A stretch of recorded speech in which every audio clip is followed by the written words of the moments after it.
मागील काही दिवसांपासून बदलापूरसारख्या घटनेवरून शालेय मुलींच्या सुरक्षेचा प्रश्न ऐरणीवर आलाय। राज्याचे शिक्षण मंत्री दीपक केसरकर यांनी सर्व शाळेच्या सुरक्षेबाबत अध्यादेश जाहीर केलाय। मात्र कोल्हापूरमधील अनेक शाळांमध्ये मुलींच्या सुरक्षिततेबाबत संस्था चालकांना गांभीर्य नसल्याचा आरोप युवक विद्यार्थी पालक प्रवेश हक्क आणि संरक्षण संघटनेनं केलाय। अनेक शाळांमध्ये स्वच्छतागृह अतिशय निकृष्ट दर्जाचे आहेत, विजेची व्यवस्था नाही। अशा परिस्थितीत मुली किती सुरक्षित मानायच्या आणि शाळा नेमकी काय खबरदारी घेते असा सवाल संघटनेनं उपस्थित केला।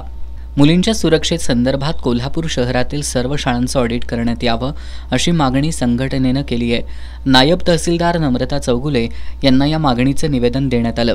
यावेळी संघटनेचे अध्यक्ष सुशांत बोरगे, फिरोज सरगुर, अविनाश माने, शशिकांत कदम, राजेंद्र भोसले, मोहसिन बागवान, पप्पू जाधव, सुभाष भोसले, सौरभ चव्हाण यांच्यासह संघटनेचे पदाधिकारी कार्यकर्ते उपस्थित होते।